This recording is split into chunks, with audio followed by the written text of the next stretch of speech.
Thanks for tuning in to Research, Design, and Counseling, our discussion of the Heffner text Research, Design, and Counseling, 4th edition, Chapter 11, True Experimental Designs, and Chapter 12, Quasi-Experimental and Longitudinal Designs. I'm Brian Fiddler, and we'll be joined by Kristen Kinsevich, both doctoral students at Regent University. Our outline for this video is we will begin with this brief discussion on a biblical integration understanding of research. Why do we pursue research? And then we will look at true experimental designs, both between groups designs and within subjects designs. Next, quasi-experimental designs, including non-equivalent groups design and also interpreting results. And finally, longitudinal designs, such as simple interpreted time series design and interpreted time series with non-equivalent dependent variable design. Why do we research from a biblical perspective? We're trying to discover truth, seeking wisdom. Of all the innumerable scriptures we could pull to have hours of conversation over this, I just want to highlight a few. First one, it is the glory of God to conceal a matter. To search out a matter is the glory of kings. Proverbs 25:2. Wisdom, like an inheritance, is a good thing and benefits those who see the sun. Wisdom is a shelter as money is a shelter, but the advantage of knowledge is this, that wisdom preserves the life of its possessor. Ecclesiastes 7:11 and 12. Desire without knowledge is not good. How much more will hasty feet miss the way? Proverbs 19:2. And finally, we are invited to turn our ears to wisdom and apply our hearts to understanding from Proverbs 2:2. So we can see from these texts that seeking out truth and wisdom gives us a way to find the way, preserving our life. And also, it is a matter of our own glory, that if God is concealing a matter in his creation, that we are to seek it out. Let's jump into chapter 11 of the text, True Experimental Designs. A true experiment tries to control for all confounding variables so that we can be confident whether or not the treatment caused the change that we're seeing. Some key concepts. In a true experiment, we have an experimental group as well as a control. We have random assignment of participants, and then we have between groups design and within subjects design. Of the between groups design, one is the post-test only control group design, in which the participants are randomly assigned to both the experimental and the control groups. We give the experimental group the treatment, but not the control group, and then we measure the change. This most closely reflects the characteristics needed to attribute a causal relationship. One advantage is that because we're not giving a pretest, we don't have to worry about pretest sensitization or the extra expense that may incur for us, so this averts the issue. One limitation is that without the pretest, we don't have available information the pretest could give us. We also don't know the external validity or generalizability of our research. Another between groups design is the pretest post-test control group design, in which the participants are randomly assigned again to experimental and control groups. The experimental group receives a pretest, then the treatment, then the post-test. The control group receives a pretest and then a post-test. And the advantage is then we use this pretest to help perform analyses that are helpful in making certain inferences about the effects of the independent variable and helping to eliminate error variance. This creates a more powerful statistical test and allows for less participants. We can also use the pretest to help select or deselect participants to our study. And then the limitation is that the sensitizing effect of the pretest. A word about control groups. It's not ethical to withhold treatment from those who may need it when a given treatment is known to work. And so other options we have include a waitlist control group in which the participants in this group at the end of the treatment phase have access to the same treatment as did the experimental group. Another option is the placebo control group in which participants believe that they're receiving a treatment. And then finally, matched control group, in which participants are paired with others in the treatment group. Between groups design also can involve a factorial design. This is when two or more independent variables simultaneously are studied for their impact on a dependent variable. So one example might be a study to measure the effectiveness of two different interventions designed to enhance cross-cultural awareness in students based on gender. This would be considered a 2, gender male, gender female, by 3, treatment 1, treatment 2, and control, post-test only design containing 6 cells.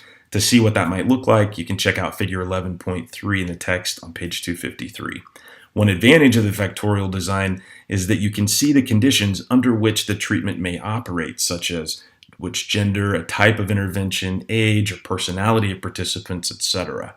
And then a limitation is that this increases the complexity of the research as well as the expense.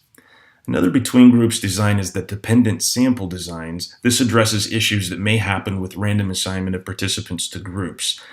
Matches comparable participants based upon a variable may be a variable important for understanding the phenomena being investigated. So for example, if intelligence is important theoretically to the research, it should be considered an independent variable and studied under a factorial design. The matched on the variables first before being randomly assigned to the treatment or the control group, and then analyzed with dependent samples t-test, paired t-test, or correlated t-test. Now within subjects design, the main feature being that there's no control group. Each participant serves as his or her own control, and then random assignment is made to the treatment groups. All participants are exposed to all of the treatment conditions. The randomization involves being randomly assigned to different sequences of the treatments. One example of a within subjects design is the crossover design, in which participants are switched or crossed over to different treatment conditions, usually halfway through the study. The threats to internal validity here include history, in which events may happen between the administration of the treatment, maturation, in which participants naturally develop over time, order effects. It could be that a treatment is more effective if presented as a second treatment, or sequence effects. It could be that a treatment is only effective if following another. Another within subjects design is the counterbalanced crossover design. Control the sequential order threats to internal validity through balancing the order of the conditions or treatments. The participants are randomly assigned to two groups that differ in the order in which they receive treatment. A t-test is used to determine if the order made a difference to the dependent variable. If so, it's controlled for. The advantage is that there are less threats to internal validity and greater statistical power. The limitation is that it takes longer to conduct than the between groups design. And now I'm going to pass it off to Kristen to talk about research design, quasi, and longitudinal. All right, thanks for that, Brian. Now we're going to cover Chapter 12 regarding quasi-experimental and longitudinal designs. The quasi-experimental design is what I like to call the good enough experiment. It's when you may not be able to conduct what would be known as a true experiment, as Brian described, because you may not be able to have as much control as you'd like over the experiment. That doesn't mean that the research isn't worth doing. And there may be a few reasons that you might not be able to conduct a true experiment. Cost is one factor. Certainly if you have a lot of participants, or if you have a lot of variables to control, then it can be more costly. Secondly, the selection of participants. You may not be able to get as many or as random a sample as you'd like. There's ethical issues around withholding treatment. So to have a true comparison, you would have to have one group experience treatment and the other group not, but sometimes that's ethically not a viable option. And there may not be availability of appropriate control groups. So you've got to work with what you got. Now, when you're looking at non-equivalent groups design, it's when your groups are not exactly equal. And so, again, that's okay. The research can be really beneficial, but you need to think through a few problems that you could run into. So if you are using preformed groups, this is called a cohort design. It might be therapy groups or school classes that already existed prior to your quasi-experiment. These groups are not randomly selected, and they may not be entirely equal for comparison, but maybe they're good enough. So 2 sixth grade classrooms or 2 cohorts of a group therapy for depression, you may be able to just use what already exists and get enough comparison that it's worthwhile.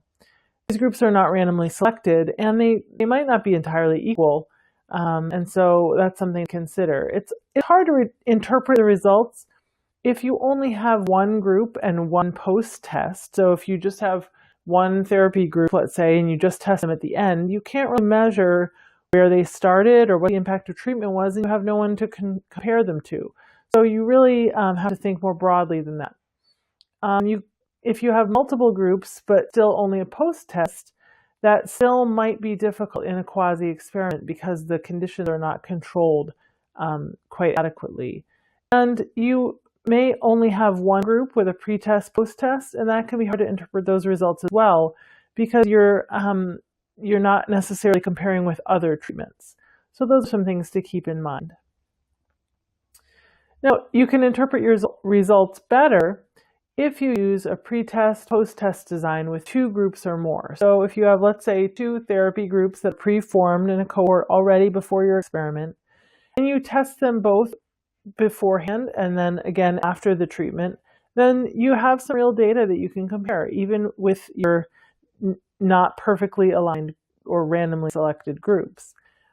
You can also use a proxy pretest measure. So if you don't want to condition your group with a pretest and help them to kind of see what you're up to, then you can do some kind of alternative pretest where you can kind of test the equivalencies of groups without giving away your research. You could also use 2 pretests with some time in between to account for maturation. And you can use a reverse treatment with a pretest and post-test design. So you can manipulate the treatment to try to get opposite outcomes between the 2 groups. One group you expect to go in one certain direction, maybe improve on one area, and the other group might improve on a different area or decrease in a different area, so that you're trying to show that the treatment is what caused the change.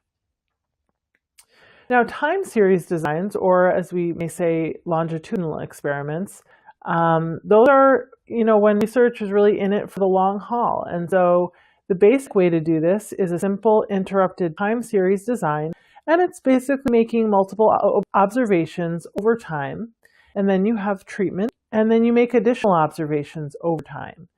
This allows the researcher to detect maturational changes, and you can also observe seasonal trends.